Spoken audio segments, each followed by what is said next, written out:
nombre es Ricardo Osorio y hoy les voy a hablar sobre la adquisición de los derechos y el patrimonio, tanto en la antigua Roma como en la actualidad. Primeramente debemos saber qué es una adquisición de los derechos, que no es más que la incorporación de una cosa o del derecho a la esfera patrimonial de una persona. Ahora vamos a conocer lo que es la propiedad en la antigua Roma. Los romanos definían la propiedad como el derecho de la persona de usar, de gozar, incluso de abusar de una manera esa cosa, pero sin salirse de las restricciones y límites puestas por la ley. Esta propiedad también tiene modos de adquirirla y de poderla cambiar, como sabemos, siendo estos aquellos hechos o negocios jurídicos que tienen como efecto el traspaso de la propiedad de una persona a otra o la radicación de la propiedad a una persona.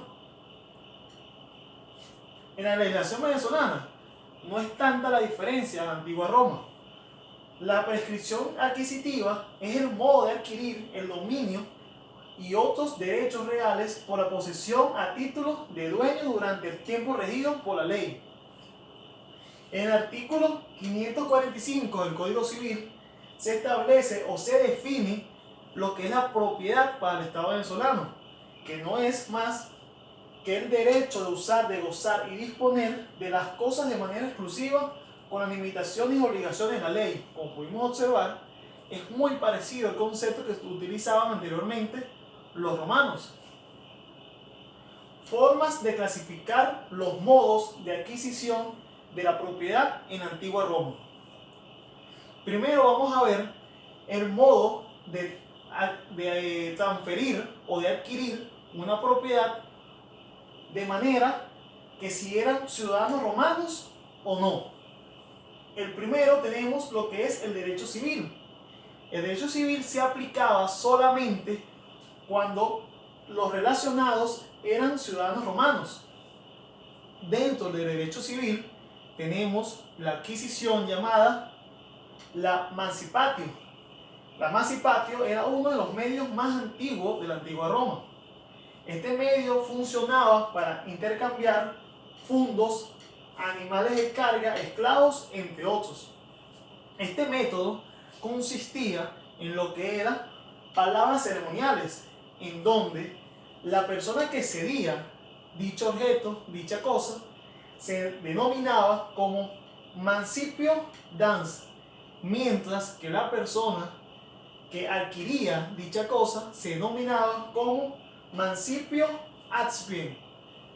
De esta forma, ellos realizaban una ceremonia de intercambio de palabras, lo cual hacía que el intercambio fuese legal. Por otro lado, tenemos el in iuris cessio, que no es más que la cesión ante el pretor. Este es muy parecido al anterior, pero tiene la particularidad que este se hacía frente al pretor.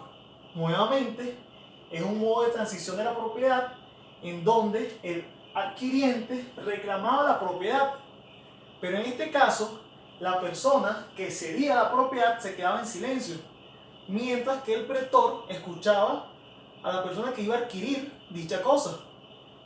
Por otro lado, tenemos también el usucapium. El usucapium es la adquisición de la propiedad por el transcurso del tiempo.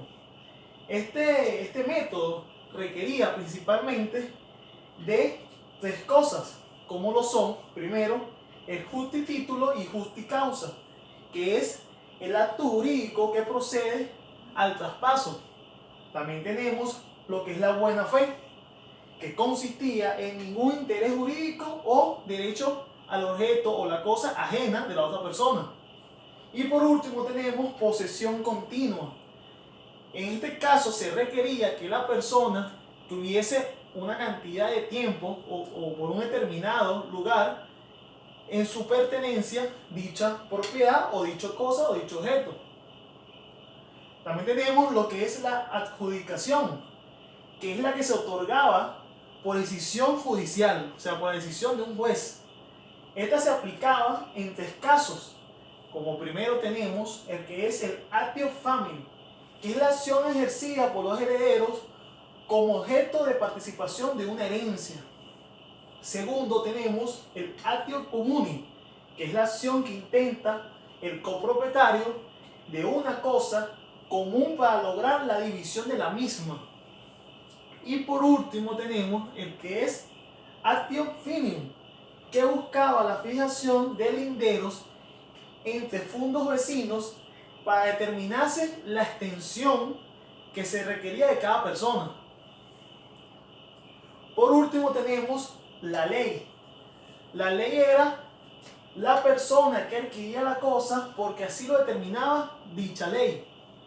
Esto se veía principalmente era en tesoro, fruto o accesión. La ley se requería tener tres principales requisitos, que eran que el adquiriente fuese ciudadano romano, que fuese en suelo romano y que el adquiriente fuese el pater familiae, o sea, que fuese el varón más antiguo de dicha familia. Por otro lado, tenemos lo que eran el derecho de gente. Ya hablamos de cuando en la adquisición eran solo ciudadanos romanos. Cuando hablamos de derecho de gente, se pasa a otro plano en donde también se permitía que los habitantes que no fuesen ciudadanos romanos también tuviesen el poder de adquirir algún tipo de propiedad. Dentro de esta clasificación tenemos especificación, en donde consiste en la transformación de una cosa como materia prima, realizándola a otra cosa de mejor o distinta a la materia prima, pero con la particularidad de que el dueño de la materia prima era una persona y quien producía el nuevo producto era otra persona. Esta forma creó dos versiones o dos definiciones de quién iba a ser el dueño de ese nuevo material, los cuales lo fueron los proculayanos, en donde le daban la potestad de dueño a la persona quien creaba dicho producto, mientras que los sabanianos le daban esa potestad de dueño o de propietario a la persona quien había dado esa materia prima. Tenemos también la ocupación, que no es más que tomar la propiedad de una cosa que no le pertenece a nadie. Esta forma de adquisición requería tener tres principales requisitos, los cuales eran ser sujeto capaz, tomar posesión y que no perteneciera absolutamente a nadie, porque en el caso que perteneciera a alguien se iba a tomar como un robo o como un hurto. Y por último tenemos la tradición, que consiste simplemente en la entrega de material de una persona a otra persona, quien lo recibe y quien lo entrega. Ahora le voy a hablar de la forma de clasificación cuando esa cosa o ese objeto era por primera vez o pasaba de una persona a otra. Cuando hablamos de un modo originario, se refiere cuando la adquisición era por primera vez, o sea, que básicamente el acto era de apoderamiento de esa cosa. Cuando hablamos de modos derivados, hablamos de un traspaso de una persona a otra.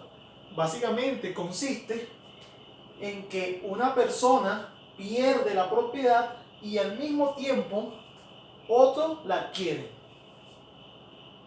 Ahora le voy a hablar sobre hechos y actos jurídicos. Cuando hablamos de los hechos jurídicos, son los acontecimientos que ocurren, suceden afectando el derecho, tienen relevancia jurídica, los efectos producidos por un hecho jurídico acarrean una consecuencia jurídica, la cual va a ser estudiada por el derecho y la podemos tomar como la muerte, la promulgación de la ley, una declaración de guerra, entre otras cosas.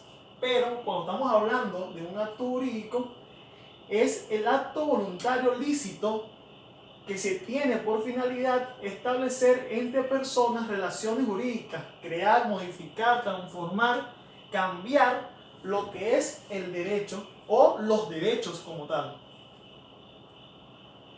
Ahora vamos a hablar sobre el patrimonio.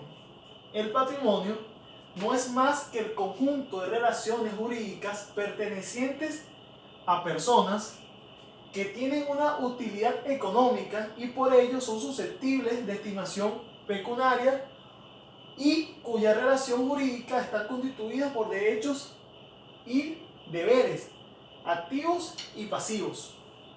Este patrimonio tiene tres principales elementos, como lo podemos nombrar, que son A.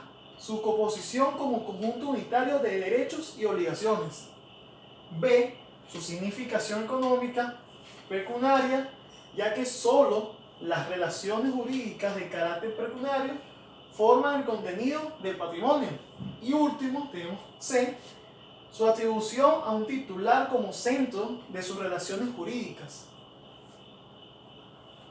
Tenemos también lo que son los derechos reales. Son aquellos que crean entre las personas y la cosa una relación directa e inmediata. Estos derechos reales los podemos clasificar en dos grandes categorías, como lo son los que se ejercen sobre la cosa propia y los que se constituyen sobre cosa ajena. Y por último, les voy a hablar sobre los derechos de personas o los derechos personales. Los derechos personales es el vínculo jurídico entre dos personas, un acreedor y un deudor.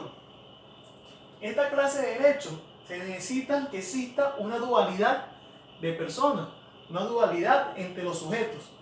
Este tipo de derecho no obliga a que haya una cosa en común o que haya un intercambio de un objeto en común. El conjunto del llamado derecho personal comprende las relaciones familiares y el amplio campo de las obligaciones y contratos. De verdad, muchas gracias. Espero que hayan aprendido un poco más de este tema y que les pueda servir más adelante.